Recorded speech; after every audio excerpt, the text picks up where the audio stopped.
I wanted to have an adventurer that is based on my mobility and still able to kick ass. I was very, very aware of the trope, especially where rogues are concerned. There's like, tragic backstory, my parents were killed. I personally view stories as alive and living beings with agency.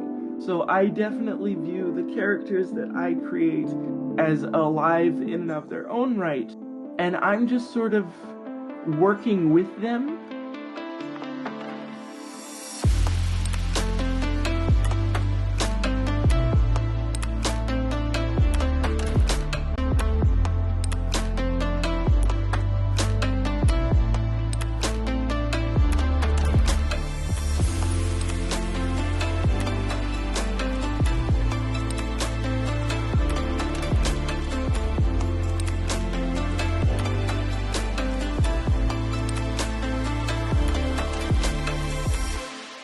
Friends, welcome to Characters Without Stories, a TTRPG podcast about the roads not yet traveled. I'm Star. If you play tabletop role-playing games, you probably have some back pocket characters who are just waiting for the right story. Every episode, I'll bring in a friend to tell me about their character and their approach to creating characters. This episode, I'm joined by Wesley Magee-Saxton. Wesley is a disabled queer performance artist and disability advocate based in Tkaronto, Canada, the co-founder of Forge Ahead, a party to access, which is actually how I discovered you guys Having was through Farthing Facebook. not be in a wheelchair. Because I was a fan of your Facebook page. So I'm really excited to talk to you about your character. Is really there anything else you want to tell listeners about yourself? I'm a recent graduate of theater school, so I'm fairly fresh into the performing arts world and that kind of work, but I'm loving it so far. Another thing to add is I'm a non-binary person who uses they, them pronouns, and that does factor into my character creation, even if my characters themselves are not non-binary. So tell me, Wesley, who are you bringing to the table today? So I am bringing Farthing to the table today. He is a character who I've had in my back pocket for a long time.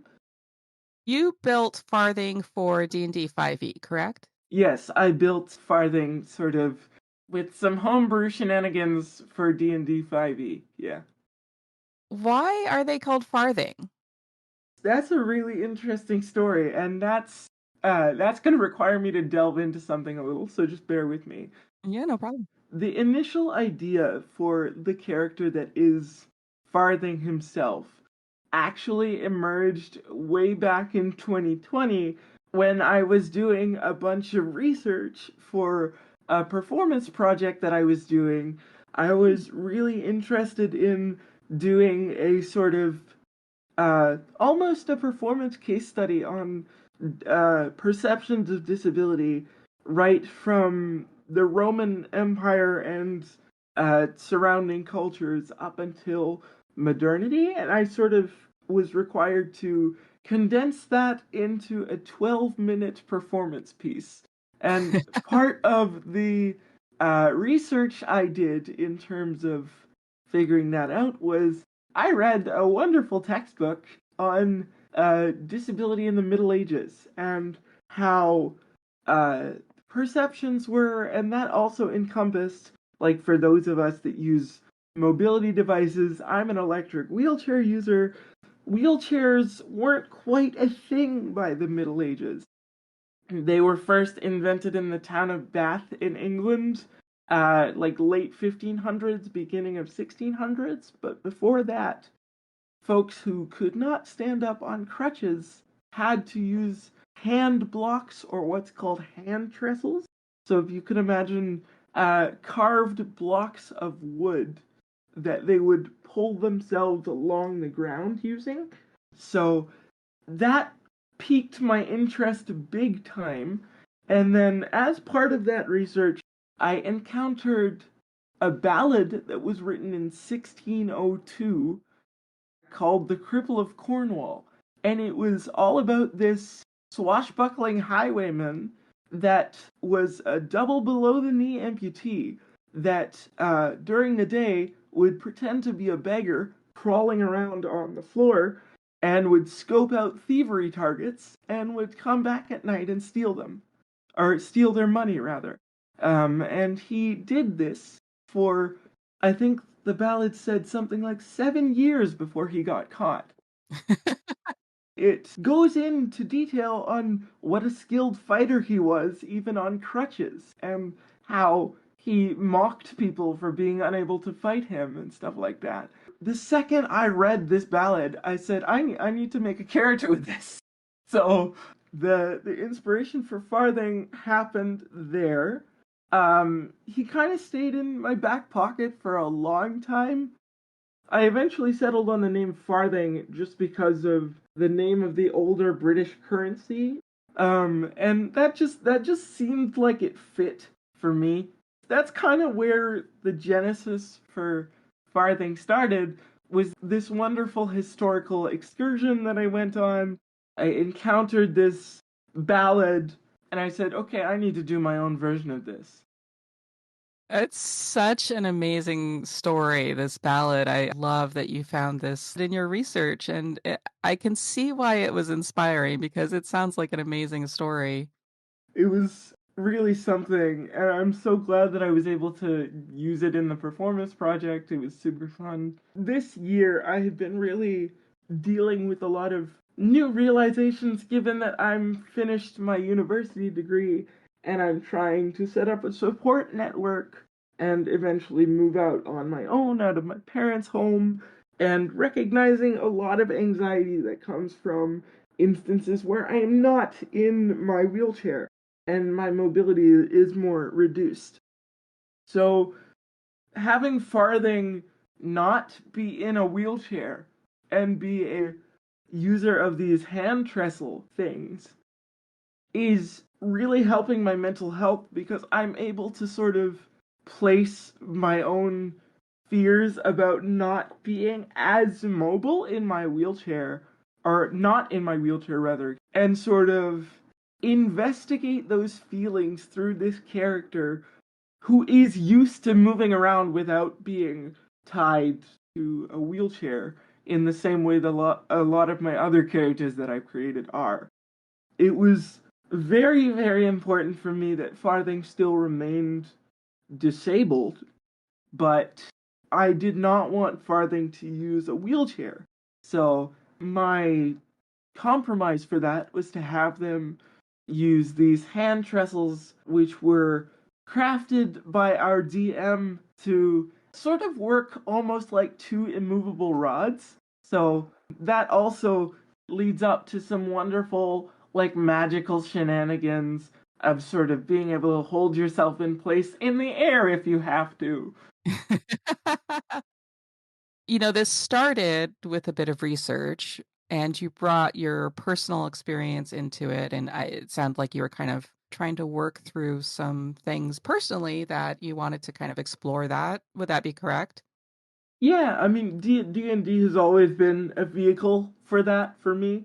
Not saying that I'm using groups as therapy. If you need therapy, definitely go to therapy. Yeah. Therapy is more important than D&D will ever be in some contexts. But the way I sort of find inspiration is, I personally view stories as alive and living beings with agency. So I definitely view the characters that I create as alive in and of their own right. And I'm just sort of working with them to help be a vehicle for them to come into existence. So my character creation process and my backstory creation process is very much a two-way street between myself and the character and the inspiration behind them, and it is hugely about listening to where the character wants to go. Just in terms of writing stories and writing characters, I, as an artist, view them as all alive and requiring a partnership between the author of these stories and the story themselves to have this story come into full fruition. That's a very beautiful way to put the process of creating a character. You've probably put a lot of thought into that being a theater school graduate, I imagine. Well, let's just say that in my process for creating characters, I have a cheat sheet of like 25 questions I ask myself in character as an actor when I'm going to do a production that I also use as sort of base for creating characters. So I draw heavily on my training as an actor. For me, it's sort of taking some of that training and applying it to like a tabletop context. It's just drawing on some of that actor knowledge that I've been given. Yeah, yeah. Can you tell me kind of some basic information about your character? For example, how old are they? What their sexuality would be if you've thought of that? Their race, etc. Farthing is a high elf. They are 60 years old. They are a fighter rogue multiclass, which is a lot of fun. And what I really, really like about our current group that I'm playing with is like 95% of us are disabled in some way, shape, or form, whether that's physically or disabled by mental illness or otherwise. So, including like elements of ableism into the campaign is something that the table is okay with. So, it's wonderful to like encounter NPCs across the campaign who expect elves to be like, Tolkien's elves that are incredibly graceful and like 1,000 times more dexterous than humans, and then have an elf be disabled for once Mm-hmm. and still be like a full elf. Right. So that was really important for me. Is I kind of wanted to flip the script on what you would expect of a high elf, and I definitely put that into his backstory. He was abandoned as a baby for his disability and was adopted by a master enchanter that eventually created the hand trestles for him.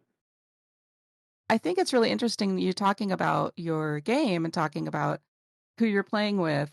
I think there's a lot of debate about how much of our contemporary bias we should be bringing into our D&D games, and I know that there's a lot of nuance there, and it really depends on who you're playing with, but there are a lot of people who say I'm black, I don't want to deal with racism in my games, whereas other people really want to explore that through gaming. Why is it that your table feels comfortable exploring that, or why did you make that decision?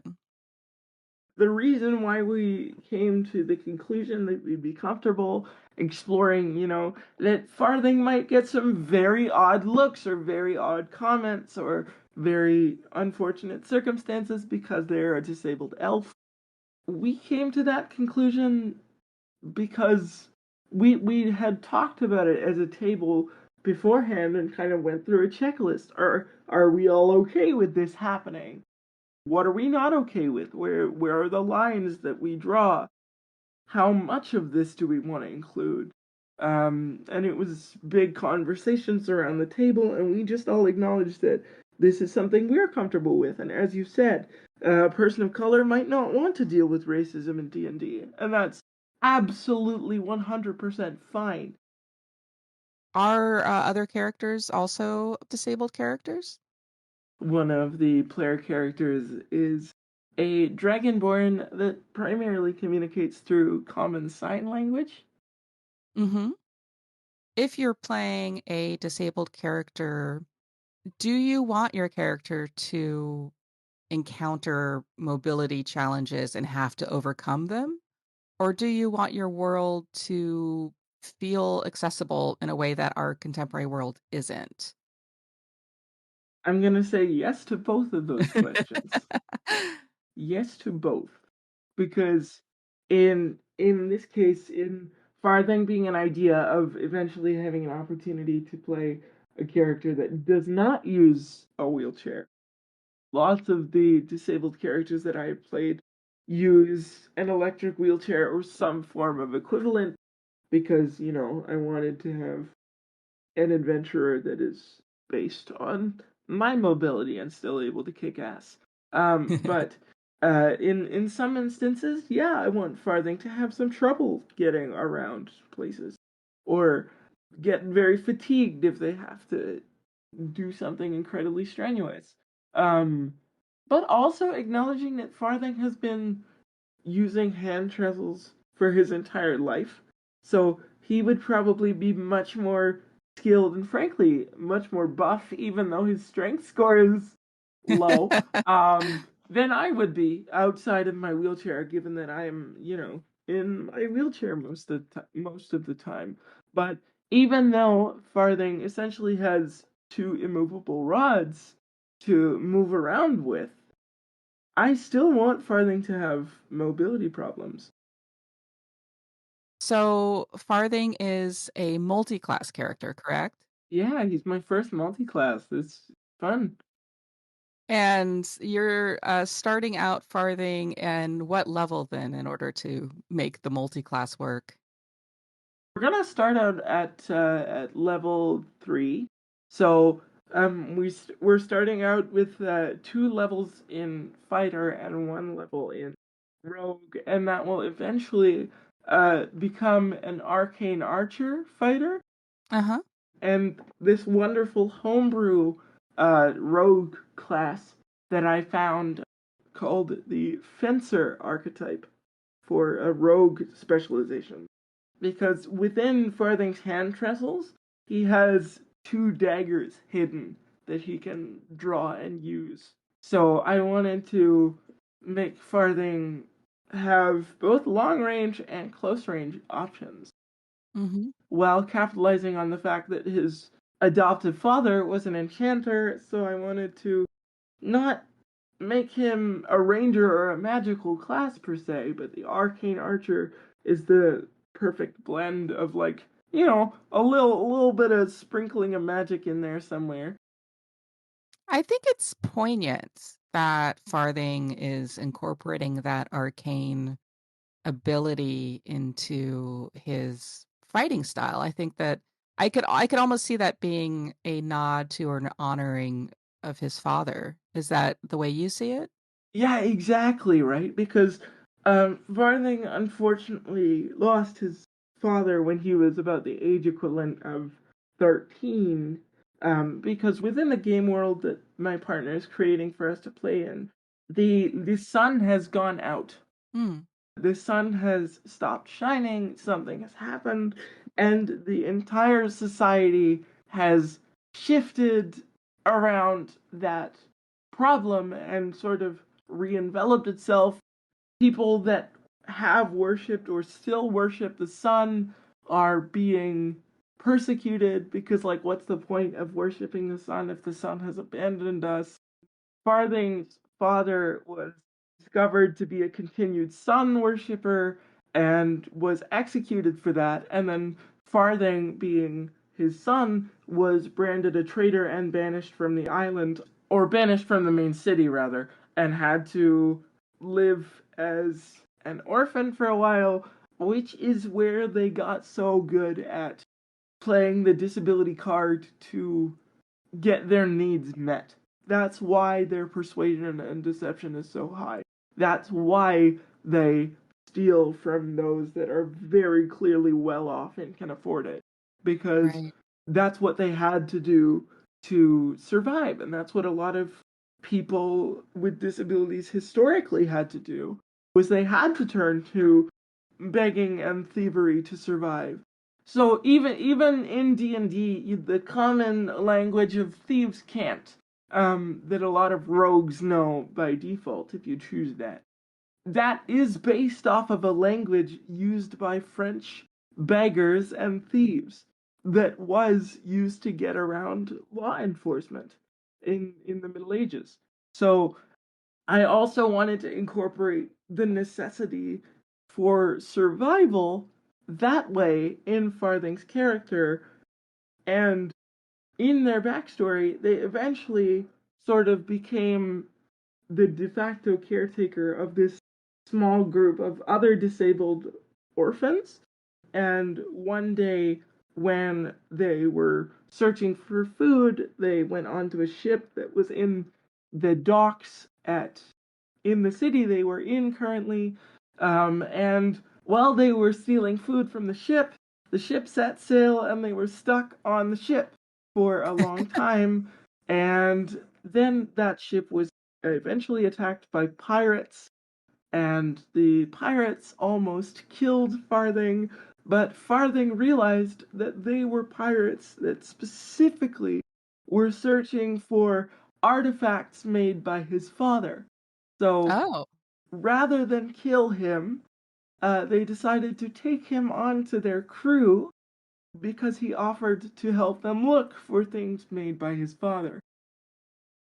So let's go a little bit into the backstory. We've already established that, Farthing was abandoned. Farthing had an adopted father. And when that father was executed, you were basically an accidental stowaway who became an Yeah, accidental pirate. yeah. So, what was your relationship like with your father? What was your father's name? My father's name was Luthier, as in luthier is the word for someone whose profession involves making instruments. Mm-hmm. And it also just sounded very elvish, so I liked it, and that Mm-hmm. is how that happened. Um, Farthing's relationship with his father is very interesting because I was very, very aware of the trope, especially where rogues are concerned.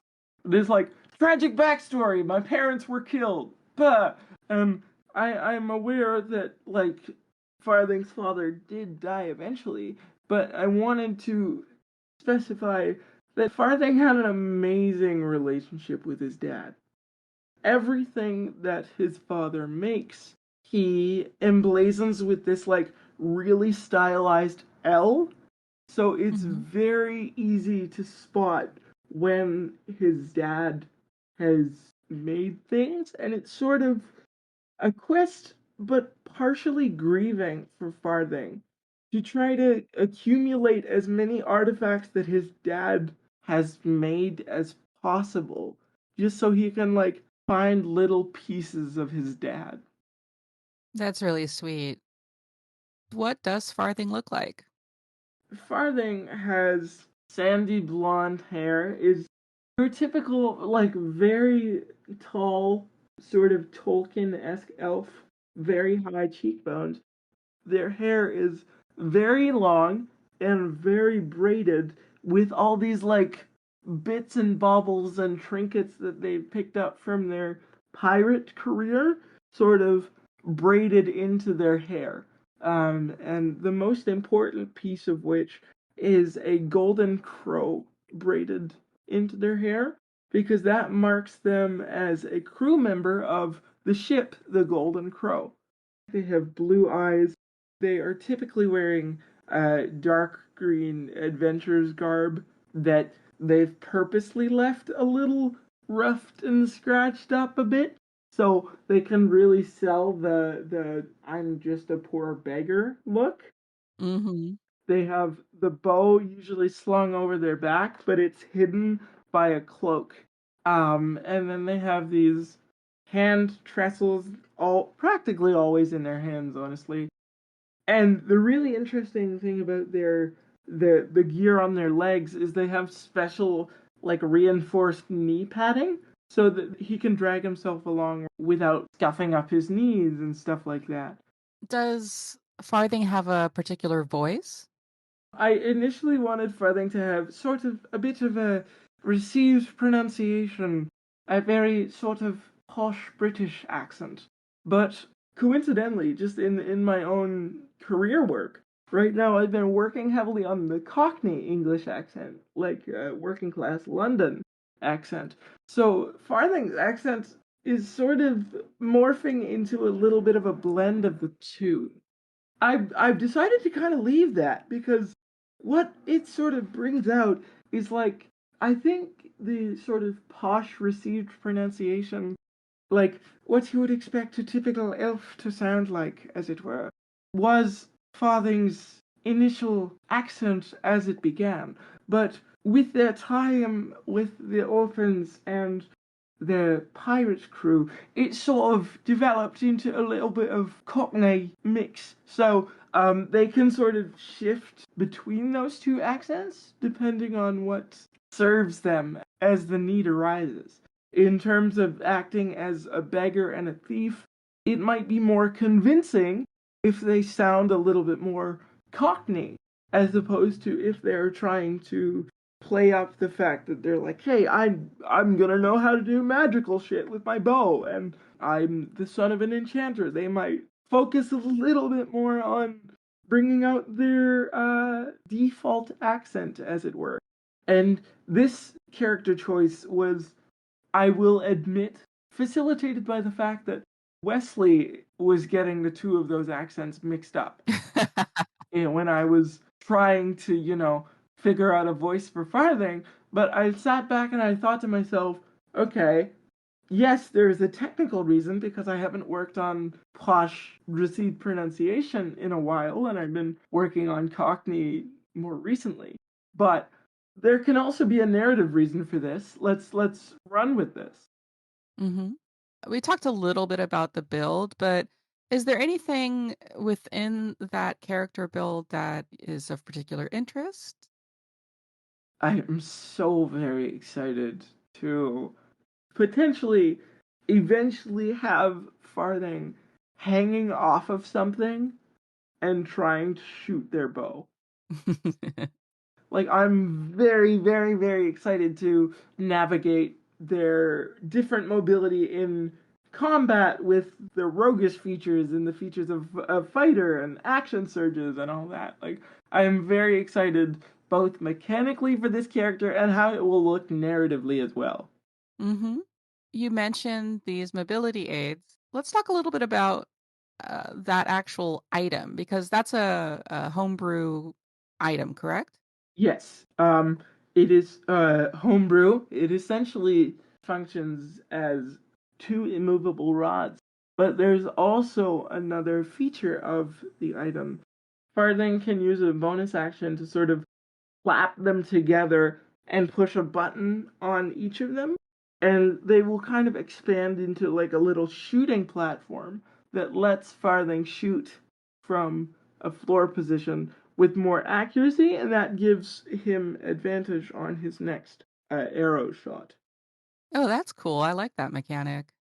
Yeah, that sort of incorporates shooting rests into Farthing's character, which is something a lot of individuals, archers with disabilities, use, as they will use bow stands or shooting platforms or something like that. So I wanted to include that for him. Yeah, interesting. Farthing. Do you think money can buy happiness? Well, I mean, sort of, but really, like, money definitely would help with certain things. Food would be nice. Not having to scrounge for scraps, maybe. But at the same time, I have seen folks with quite a lot of money that looks like they have sticks up their asses. So honestly, give me enough to be comfortable and adventure, but I don't need a lot, I suppose. Thank you so much, Wesley, for joining me and for sharing Farthing with us. Thank you. This has been great. Yeah, it's so much fun. How can people find you? And do you have any projects you'd like to talk about? So for most of my D&D related shenanigans, you can find me as the co-founder of Forge Ahead, a party to access. We have Facebook, Instagram, Twitter, all under a party to access, and we also have a website that you can find as well. And in terms of projects I wanted to bump coming up, we're starting a Patreon, and we have first 4 goals listed. One of our first goals is to create a patron-only Discord server that will be moderated by folks in the disability community.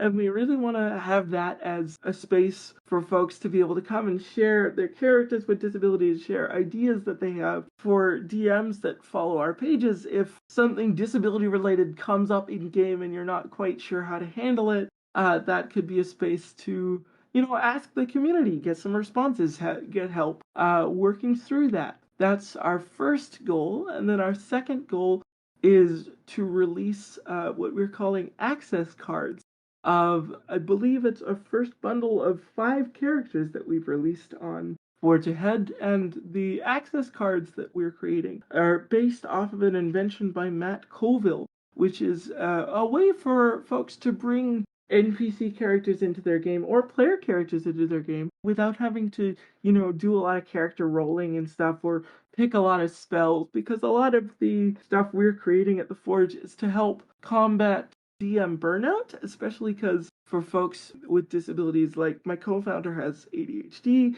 and sometimes reading books like the Player's Handbook or going through massive lists of spells can be really challenging.